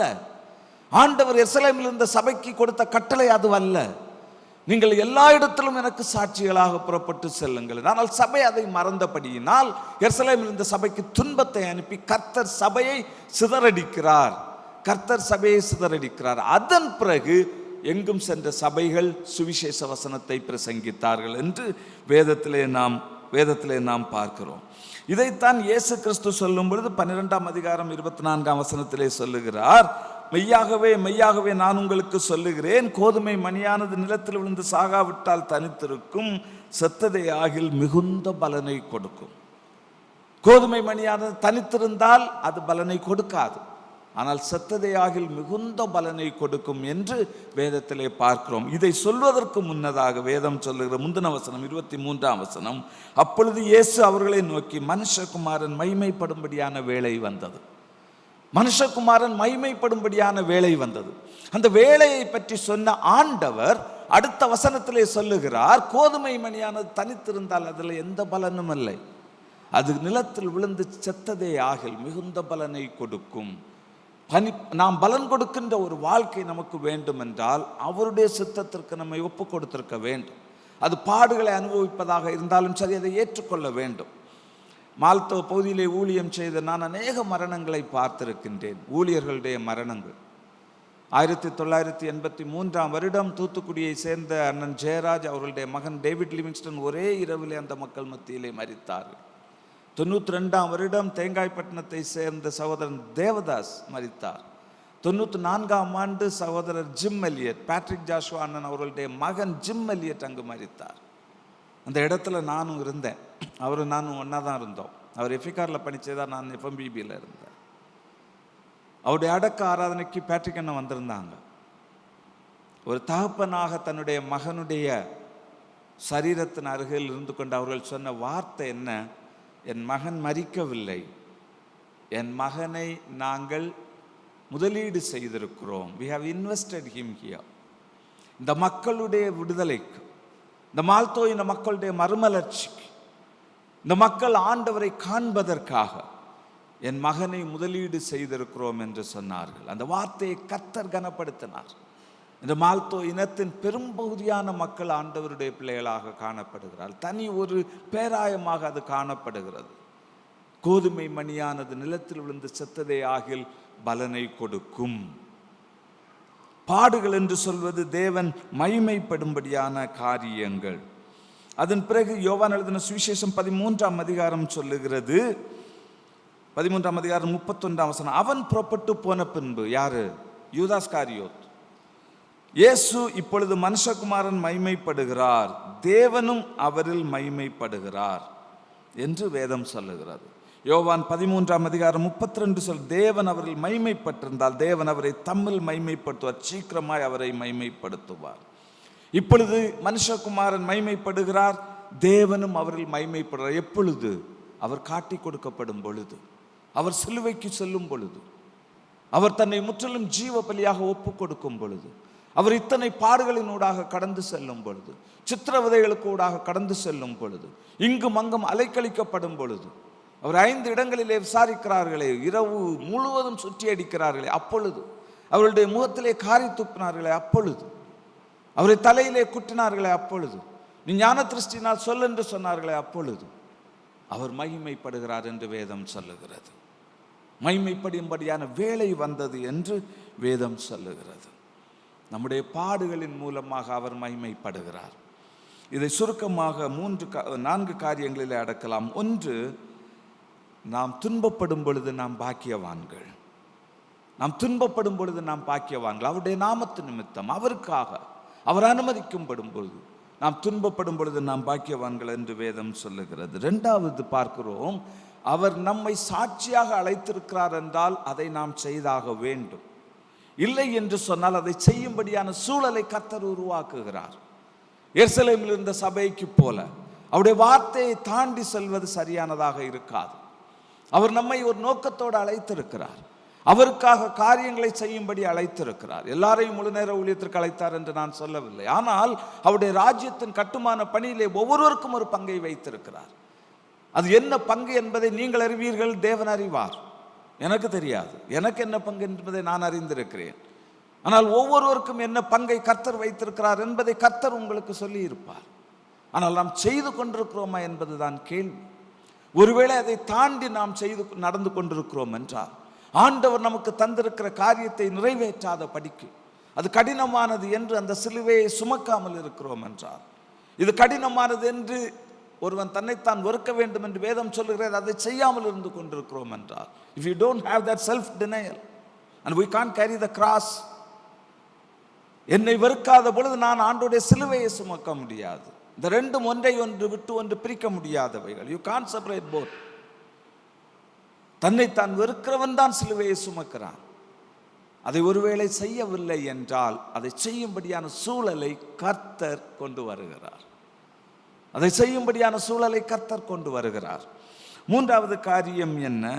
என்னுடைய பாடுகள், ஆண்டவர் எனக்கு அனுமதித்த பாடுகளை நான் ஏற்றுக்கொள்ளும் போது அது அவருடைய ராஜ்யத்தின் விருத்திக்காக அது செயல்படுகிறது. அதைத்தான் ஆண்டவர் சொல்லுகிறார். கோதுமை மணியானது தனித்திருந்தால் பலன் கொடுக்காது, அது ஒன்றாக இருக்கும். அது பலன் கொடுக்க வேண்டும் என்றால் it has to die. அதுக்கு நிலத்தில் விழுந்தாக வேண்டும், அது நிலத்தில் விழுந்து செத்தாக வேண்டும். அப்பொழுதுதான் அது பலன் கொடுக்கிறது. அப்பொழுதுதான் அது பலன் கொடுக்கிறார். அதைத்தான் பவுல் அழகாக சொல்லுகிறார். இனி வாழ்வது நான் அல்ல, என்னில் கிறிஸ்துவே வாழ்கிறார். இந்த பவுல் என்று சொல்லுகிறவன் உலகத்திற்கு மரித்து போனவன். கலாத்தியரிலும் அதான் சொல்லப்படுகிறது. கிறிஸ்துவனுடையவர்கள் இந்த உலகத்தையும் அதன் ஆசை இச்சைகளையும் சிலுவையில் அறைந்திருக்கிறார். they have been already crucified. அவர்கள் சிலுவையில் அறையப்பட்டிருக்கிறார்கள். சிலுவையில் அறையப்பட்டவர்கள் இனி வாழ்வது நான் அல்ல, என்னில் கிறிஸ்துவே வாழ்கிறார், என்னில் கிறிஸ்துவே வாழ்கிறார். இந்த வாழ்க்கை அவருக்கானது. என்னுடைய பாடுகள் அவருக்கானவைகள், அவருடைய நாமத்தின் மகிமைக்கானது, அவருடைய ராஜ்யத்தின் விருத்திக்கானது, அவருடைய பாதையிலே ஜனங்களை கொண்டு வருவதற்கானது. இறுதியாக 4வதாக பாடுகள் அவருக்கு மகிமை கொண்டு வருகிறது. யோவான் எழுதின சுவிசேஷம் 21ஆம் அதிகாரம் 19ஆம் வசனம் சொல்லுகிறது, இன்ன விதமான மரணத்தினாலே அவன் தேவனை, யாரு? பேதுரு, தேவனை மகிமைப்படுத்த போகிறான் என்பதை குறிக்கும்படியாக இப்படி சொன்னார். இன்ன விதமான மரணத்தினாலே பேதுரு தேவனை மகிமைப்படுத்த போகிறான் என்பதை குறிக்கும்படியாக இப்படி சொன்னார். பேதுரு எப்படி மரித்தார்னு உங்களுக்கு தெரியும்னு நினைக்கிறேன். அவருக்கு என்ன பனிஷ்மெண்ட் கொடுத்தாங்க? சிலுவையில் அறைய. ஆனால் தலை கீழான்னு சொல்லி அவர் தான் கேட்டார். என்ன கேட்டார்? என்னுடைய எஜமானை போல அறையப்படுவதற்கு நான் பாத்திரன் அல்ல. I don't deserve that kind of death. எனவே என்னை தலை கீழாக சிலுவையில் அறையுங்கள் என்று சொன்னார். அந்த மரணத்தை, அந்த கொடூரமான மரணத்தை வேதம் சொல்லுகிறது, இன்ன விதமான மரணத்தினாலே அவன் தேவனை மகிமைப்படுத்த போகிறான் என்பதை குறிக்கும்படியாக இப்படி சொன்னார். பேதுருவினுடைய இந்த கொடூரமான மரணம் அவருக்கு மகிமையை கொண்டு வருகிறதாக காணப்படுகிறது. அவர் நாம் பாடுபடும் பொழுது, துன்பப்படும் பொழுது ஆண்டவர் மகிமைப்படுகிறார், தேவன் மகிமைப்படுகிறார். 3வது காரியம், 1, நாம் ஸ்தோத்திர பலியிடும் பொழுது அவர் மகிமைப்படுகிறார். 2வது, நாம் பாடுபடும் பொழுது, துன்பப்படும் பொழுது அவர் மகிமைப்படுகிறார். 3வதாக, நாம் அவருடைய நாமத்தின் மகிமைக்காக எல்லாவற்றையும் செய்யும் பொழுது அவர் மகிமைப்படுகிறார். எல்லாவற்றையும் அவருடைய நாமத்தின் மகிமைக்காக செய்யும் பொழுது அவர் மகிமைப்படுகிறார் என்று வேதம் சொல்லுகிறது. 1 பேதுரு 4:11 சொல்லுகிறது, ஒருவன் போதித்தால் தேவனுடைய வாக்கியங்களின்படி போதிக்க கடவன், ஒருவன் உதவி செய்தால் தேவன் தந்தருளும் பலத்தின்படி செய்ய கடவன், எல்லாவற்றிலேயும் இயேசு கிறிஸ்து மூலமாய் தேவன் மகிமைப்படும்படியே செய்வீர்களாக. நீங்கள் போதிப்பீர்களோ, நீங்கள் உதவி செய்கிறீர்களோ, நீங்கள் எந்த காரியத்தை செய்தாலும் சரி, அதன் நோக்கம் என்னவாக இருக்க வேண்டும்? எல்லாவற்றிலேயும் இயேசு கிறிஸ்து மூலமாய் தேவன் மகிமைப்படும்படியே செய்வீர்களாக. இதை நேற்று சொன்னதோடு நாம் ஒருமைப்படுத்தி பார்த்தோம் என்றால் சிறப்பாக இருக்கும்.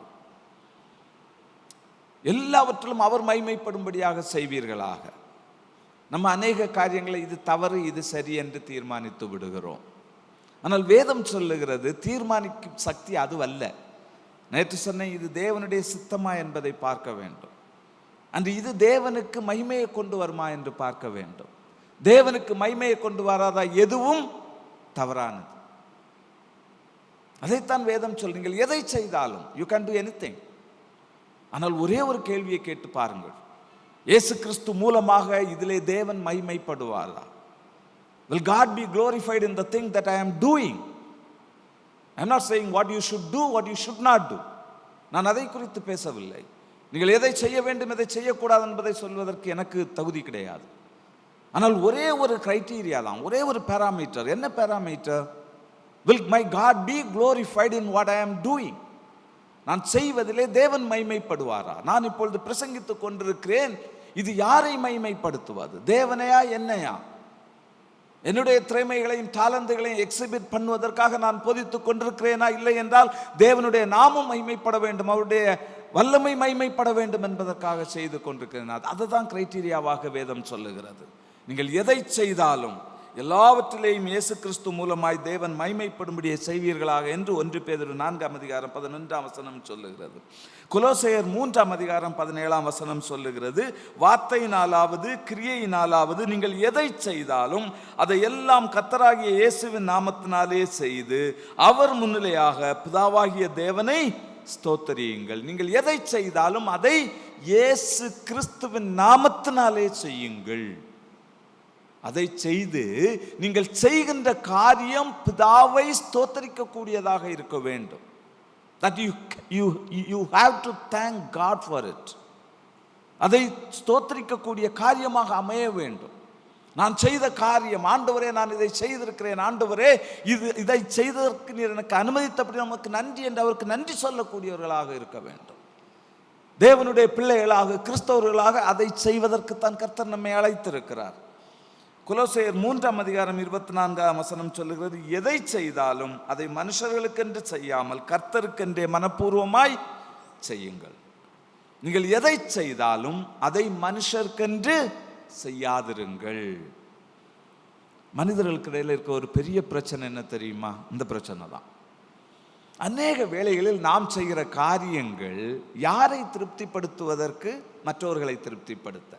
ஒரு ட்ரெஸ் போடுறேன்னு வச்சுக்கோங்க, நான் என்ன நினைக்கிறேன், இது மற்றவங்களுக்கு நல்லா இருக்குமா இருக்காதா? பார்த்தா என்ன சொல்லுவாங்க?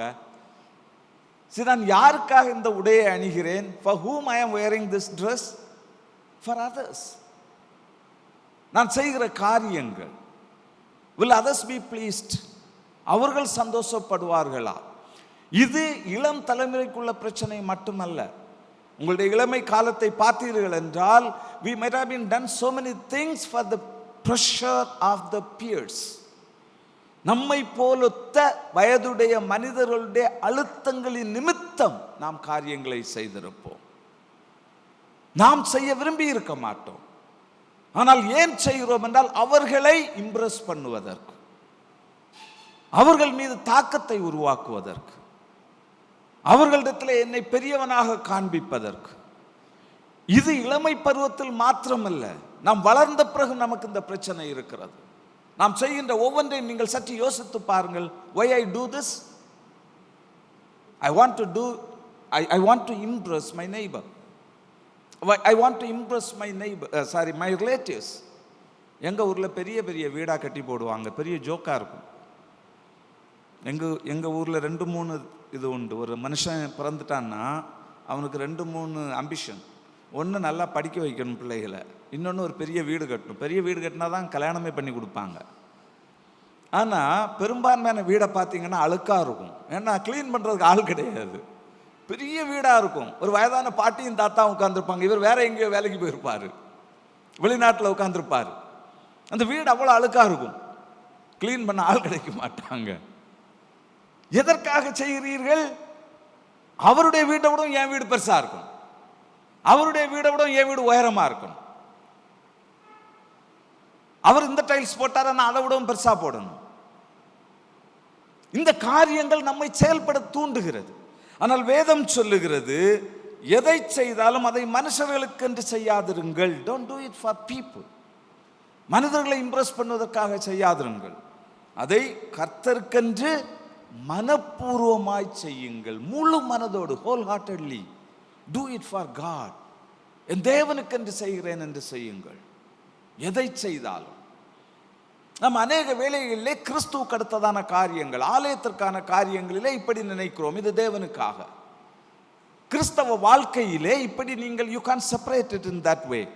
இது சேக்ரெட், இது செக்குலர் என்று பிரிக்க முடியாது. அனைத்தும் தேவனுக்கானவைகள், அனைத்தும் தேவனுக்கானவைகள். அந்த எண்ணம் நமக்கு காணப்பட வேண்டும். நீங்கள் அலுவலகத்திலே செய்கிற பணி தேவனுக்கானது, நீங்கள் வெளியிலே செய்கிற பணி தேவனுக்கானது. நீங்கள் வாகனத்தை ஓட்டி சொல்லுகிறீர்கள், உங்கள் the way you conduct yourself, அது தேவனுக்கானது. அதில் தேவன் மகிமைப்படுகிறாரா என்று பார்க்க வேண்டும். நாம் அநேக வேளைகளிலே இது தேவனுக்கு, இது எனக்கு என்று பிரித்து விடுகிறோம். 2 வாரங்களுக்கு முன்னால் என்னுடைய வெளிநாட்டில் இருக்கிற என் மகள் என்னை அழைத்து சொன்னால், அப்பா நீங்களும் அம்மாவும் ரொம்ப ஆசீர்வதிக்கப்பட்டவங்க அப்படின்னா. இந்த மக்களே, திடீர்னு ஒரு ஞானோதயம் உனக்கு வந்திருக்கு, எதனால் அப்படி சொல்கிற அப்படின்னு கேட்டேன். இல்லை, நீங்கள் 2 பேரும் ஆண்டோடைய ஊழியத்தை எப்போ பார்த்தாலும் செய்கிறீங்கல்ல, 24 hours you are doing it for God. நாங்கள் அப்படி இல்லை. நீங்கள் ஏன் அப்படி இல்லை? நாங்கள் செக்குலர் ஒர்க்கு தானே பண்ணுறோம் அப்படின்னு சொன்னான். நான் சொன்னேன், இன்னும் எல்லாரையும் ஆண்டவர் முழு நேர ஊழியத்திற்கு அழைச்சிருக்க மாட்டார். If that is your call, do it for God. நீ அங்கு செய்கிற பணி ஒருவேளை உலக பிரகாரமானதாக இருந்தாலும், அதுதான் தேவன் உனக்கு கொடுத்திருக்கிற பங்கு என்றால், நீ அதை செய்யும் பொழுது நான் தேவனுக்கு என்று செய்கிறேன் என்ற எண்ணத்தோடு செய் என்று சொன்னேன். That's the way God expects. That's what God expects from us. நீங்கள் எதை செய்தாலும் அதை தேவனுக்கென்று செய்யுங்கள், மனப்பூர்வமாய் செய்யுங்கள். Do it wholeheartedly. மற்றவர்கள் உங்களை பார்த்து சொல்ல வேண்டும், and he is different, she is different. இவர்கள் வித்தியாசமானவர்கள். ஏன் இப்படி செய்கிறார்கள்? ஏனென்றால் அவர்கள் கிறிஸ்தவர்கள். அந்த சாட்சி நமக்கு காணப்பட வேண்டும். அதைத்தான் மனப்பூர்வமாக செய்ய வேண்டும் என்று வேதம் சொல்லுகிறது. 1 கொரிந்தியர் 10:31 சொல்லுகிறது, ஆகையால் நீங்கள் புசித்தாலும் குடித்தாலும் எதை செய்தாலும் எல்லாவற்றையும் தேவனுடைய மகிமைக்கென்று செய்யுங்கள். ரொம்ப சிம்பிளா சொல்லுது. நீங்கள் எதை செய்தால், நீங்க புசிப்பீங்களோ, குடிப்பீங்களோ, தூங்குவீங்களோ, நடப்பீங்களோ, உட்காருவீங்களோ, anything you do, எதை செய்தாலும் அதை தேவனுடைய மகிமைக்கென்று செய்யுங்கள். எல்லாவற்றையும் தேவனுடைய மகிமைக்கென்று செய்யுங்கள். வேதம் எவ்வளவு தெளிவாக சொல்லுகிறது. நீங்களும் நானும் அவருக்காக சிருஷ்டிக்கப்பட்டவர்கள், நீங்களும் நானும் அவருடைய மகிமைக்காக படைக்கப்பட்டவர்கள். அதனால்தான் ஏசாயாவிலே சொல்லப்பட்டிருக்கிறது, என் ஜனங்கள் என் நாமத்தின் மகிமைக்காக நான் படைத்து உருவாக்கி சிருஷ்டித்த என் ஜனங்கள். நீங்களும் நானும் அவருக்காக படைக்கப்பட்டவர், உலகத்திற்காக அல்ல. நாம் எதை செய்தாலும் அவருடைய மகிமைக்காக செய்வதற்காக சிருஷ்டிக்கப்பட்டவர்கள். எல்லா காரியத்திலும் நான் கேட்க வேண்டிய கேள்வி ஒன்று, ஆண்டவரே இது உமக்கு மகிமையை கொண்டு வருமா? நான் இதை உம்முடைய மகிமைக்காக செய்கிறேனா? இல்லை என்றால் என்னுடைய இருதயத்தின் நோக்கங்களும் எண்ணங்களும் வேறு ஏதாவதாக இருக்கின்றதா? நான் இந்த காரியங்களை சொன்ன வசனங்களை எல்லாம் சமரைஸ் பண்ணேன் என்றால் 4 காரியங்கள் வருகிறது. 1, என்னுடைய வாழ்க்கை அவரை மகிமைப்படுத்துகிறதாக இருக்க வேண்டும். அது என்னுடைய வாழ்க்கையின் நோக்கமாக காணப்பட வேண்டும். என்னுடைய வாழ்க்கையின் மூலமாக அவர் மகிமைப்பட வேண்டும். என் வாழ்க்கையின் ஒவ்வொரு காரியங்களும் அவரை மகிமைப்படுத்த வேண்டும். Anything I do must bring glory to my God. நான் செய்கிற ஒவ்வொன்றும் அவருக்கு மகிமை கொண்டு வருகிறதாக காணப்பட வேண்டும். That must be the question that we need to ask. அதுதான் என்னுடைய வாழ்க்கையின் நோக்கமாக இருக்க வேண்டும். இரண்டாவது, அதை இயேசுவின் நாமத்திலே செய்து அவருக்கு பிதாவாகிய கடவுளுக்கு மகிமை கொண்டு வர வேண்டும். அவரை ஸ்தோத்திரிக்க வேண்டும். நான் செய்கிற காரியங்களின் நோக்கம் அல்ல, என்னுடைய காரியங்களின் காரணம் என்ன, என்று எதற்காக நான் செய்கிறேன் என்றால், நான் இயேசுவின் நாமத்து நிமித்தம் என் தேவனுக்கு ஸ்தோத்திரம் செலுத்த வேண்டும். கொஞ்சம் யோசித்து பார்ப்போம். நாம் இன்று செய்கிற காரியங்களில் எத்தனை காரியங்கள் அவருக்கு ஸ்தோத்திரம் செலுத்தக்கூடியதாக இருக்கிறது. ஆண்டவரே, நான் இதை செய்திருக்கிறேன், எனவே உமக்கு ஸ்தோத்திரம் செலுத்துகிறேன். ஆண்டவரே, நான் இதை பேசியிருக்கிறேன், உமக்கு ஸ்தோத்திரம் செலுத்துகிறேன். நம்முடைய வாழ்க்கையின் எத்தனை காரியங்கள் நாம் அவருக்கு ஸ்தோத்திரம் சொல்ல கூடாதவைகளாக இருக்கிறது. நான் ஒரு கிறிஸ்தவ ஒரு முக்கியமான தலைவர் அவர் வீட்டுக்கு போயிருந்தேன். பேசிட்டு இருக்கும்போது அவர் சொன்னார், எனக்கும் என் தம்பிக்கும் ஒரு பிரச்சனை இருக்குது அப்படின்னாரு. கோர்ட்டில் இருக்குதுன்னாரு. என்ன பிரச்சனை? என்ன? ஒன்றும் இல்லை, வாய்க்கால் தகராறு அப்படின்னாரு. என்ன வாய்க்கால்? அவன் 2 அடி எனக்கு நிலத்தில் வாய்க்காலில் வரப்பில் எடுத்துட்டான். வாய்க்கால் இல்லை, வரப்பு, வயல் வரப்பில் எடுத்துட்டான் அப்படின்னாரு. எத்தனை வருஷமாக சண்டை போடுறீங்கன்னு? 10 வருஷமாக கேஸ் நடக்குது அப்படின்னாரு. ஏயா, அந்த வக்கீலுக்கு கொடுத்த காசில் நீர் 4 அடியே வாங்கியிருக்கலாமே, 2 அடியை விட்டுக்கிட்டு.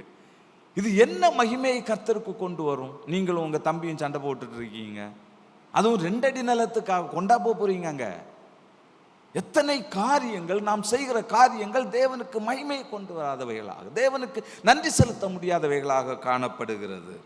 மூன்றாவதாக, அதை முழு மனதோடு கிறிஸ்துவுக்காக செய்யுங்கள், மனிதர்களுக்காக அல்ல. That must be my attitude.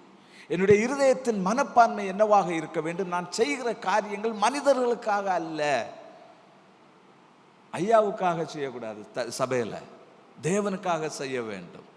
தம்பிமார் நிறைய பணிகளை செய்கிறார்கள், அது மனிதர்களுக்காக கூடாது, தேவனுக்கானதாக காணப்பட வேண்டும்.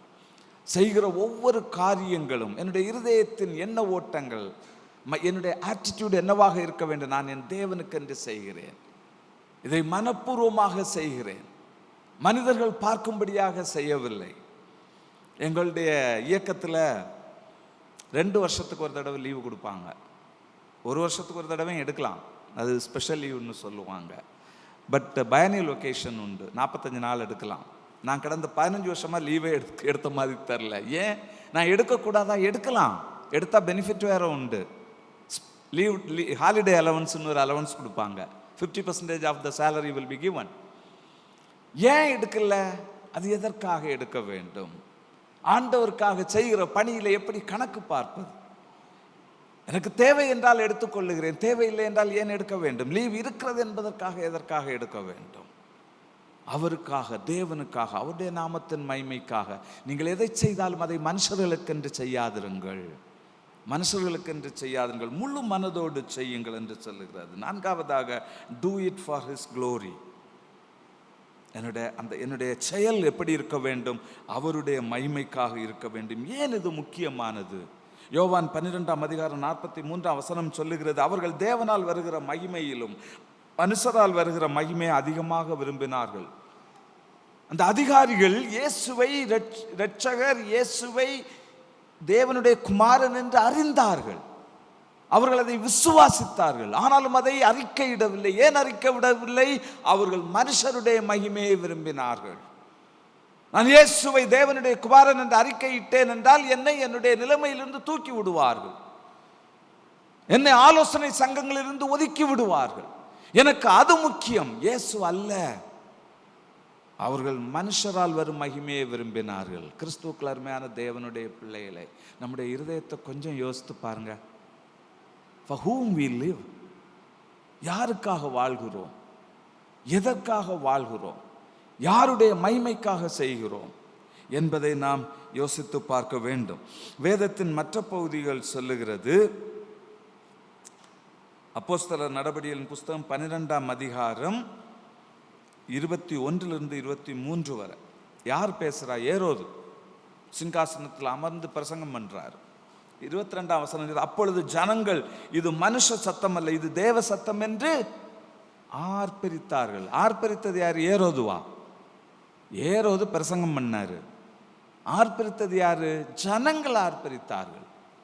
இது தேவ சத்தம், இது மனித சத்தம் அல்ல. ஆனா 23ஆம் வசனம் சொல்லுகிறது, அவன் தேவனுக்கு மகிமையை செலுத்தாதபடியினால் உடனே கர்த்தருடைய தூதன் அவனை அடித்தான், அவன் புழு புழுத்து இறந்தான். சத்தம் போட்டது ஜனங்கள், அவன் போடல. இது மனுஷ சத்தம் அல்ல, இது தேவ சத்தம் என்று சொன்னது மனிதர்கள். ஆனால் கர்த்தர் தண்டித்தது ஏரோதுவை. ஏன்? அவன் தேவனுக்கு மகிமை செலுத்தாதபடியினால். அவன் தேவனுக்கு மகிமை செலுத்தாதபடியினால். இதே மாதிரி தான் அப்போஸ்தலர் 14ஆம் அதிகாரத்தில் பர்னபாசும் பவுலும் ஒரு அதிசயத்தை, ஒரு அற்புதத்தை செய்கிறாங்க. உடனே மக்கள் என்ன சொல்றாங்க? ஜூபிட்டரும் மெர்க்குரியும் வந்திருக்காங்க அப்படின்னு பலி செலுத்துறதுக்காக எல்லாத்தையும் தூக்கிட்டு ஓடுறாங்க. அவங்களுக்கு பலி செலுத்த தேவர்கள் வந்திருக்காங்கன்னு 14ஆம் வசனம் சொல்லுது, அப்போஸ்தலராகிய பர்னபாவும் பவுலும் அதை கேட்ட பொழுது தங்கள் வஸ்திரங்களை கிழித்து கொண்டு கூட்டத்துக்குள்ளே ஓடி உரத்த சத்தம், ஐயா நாங்க அந்த ஆள் இல்லையா, நாங்கள் சாதாரணமான தேவனுடைய மனிதர்கள். அந்த மகிமையை ஏற்றுக்கொள்வதற்கு அத்தனை பயம் அவர்களுக்கு. இந்த ரெண்டுக்கும் உள்ள வித்தியாசத்தை பாருங்கள். ஏரோதுவை ஜனங்கள் போற்றின பொழுது அவன் தேவனுக்கு மகிமை செலுத்தாதபடியினால் கர்த்தர் அவனை அடித்தார். ஆனால் பவுலுக்கும் பர்னபாவுக்கும் அதை செய்த பொழுது அவர்கள் தங்கள் வஸ்திரங்களை கிழித்து கொண்டு கூட்டத்திற்குள்ளால் ஓடுகிறார். ஐயா விட்டுருங்க ஐயா, நாங்க பண்ணவே இல்லை, இது நாங்கள் செய்தது அல்ல, இது தேவன் செய்தது, மகிமை எங்களுக்கானதல்ல, மகிமை கர்த்தருக்குரியது. அத்தனை பயம். ஆனால் இன்று நம்முடைய பணி எப்படி இருக்கிறது? நாம் செய்கின்ற ஒவ்வொரு காரியத்துக்கும் இருதயத்தில் எங்கேயோ ஒரு மூலையில் என்ன எண்ணம் இருக்கு? யாராவது நம்மளை அப்ரிஷியேட் பண்ணுவாங்களா, கொஞ்சம் மகிமை கிடைக்குமா? மகிமை கர்த்தருக்குரியது, மகிமை கர்த்தருக்குரியது. என்னுடைய வாழ்க்கையின் ஒவ்வொரு காரியங்களும் அவரை மகிமைப்படுத்துகிறதாக காணப்பட வேண்டும். அப்படி நான் மகிமைப்படுத்த தீர்மானிக்கிறேன் என்றால் என்னை பயன்படுத்துவதற்கு அவர் வல்லமை உள்ளவராக இருக்கிறார். தீர்மானித்த என்னை பயன்படுத்துவதற்கு என் தேவன் வல்லமை உள்ளவராக காணப்படுகிறார். என்னுடைய தாளந்துகள் அல்ல, அவருடைய காரியங்கள். என்னுடைய தாளந்துகள் அல்ல, அவருடைய காரியங்கள். நான் யார் என்பதல்ல, ஆனால் என் தேவன் என்னை என் மூலமாக மகிமைப்படுவதை விரும்புகிறேன். எனவே தான் 1 கொரிந்தியர் 1ஆம் அதிகாரம் 26, 27, 28 அந்த வசனம் தொடர்ந்து படுத்தி, நான் நேரம் இல்லை, முடிச்சிடறேன், இன்னும் ஒரு 3 minutesல முடிச்சிடறேன். என்ன சொல்லுகிறது? யாரை தெரிந்து கொள்ளுகிறார் கர்த்தர்? அவர் ஞானிகளை வெட்கப்படுத்தும்படி யாரை தெரிந்து கொண்டாரு?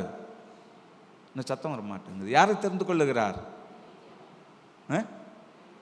பைத்தியமானவைகளை. ஆங்கில வேதாகமத்தில் கொஞ்சம் டீசெண்டா சொல்லி இருக்கு, ஃபூலிஷ்னு சொல்லிட்டாங்க. God has chosen the foolish. தமிழ்ல பைத்தியம்னே சொல்லிட்டாங்க. நீங்க என்ன பார்த்து கோபப்பட்டு பிரயோஜனம் இல்லை, நான் சொல்லலை, வசனம் சொல்லுது. தேவன் ஞானிகளை வெட்கப்படுத்தும்படி உலகத்தின் பைத்தியமானவைகளை தெரிந்து கொண்டார். நீங்களும் நானும் தெரிந்து எடுக்கப்பட்டிருக்கிறோம் என்றால் நாம் எப்படிப்பட்டவர்கள்?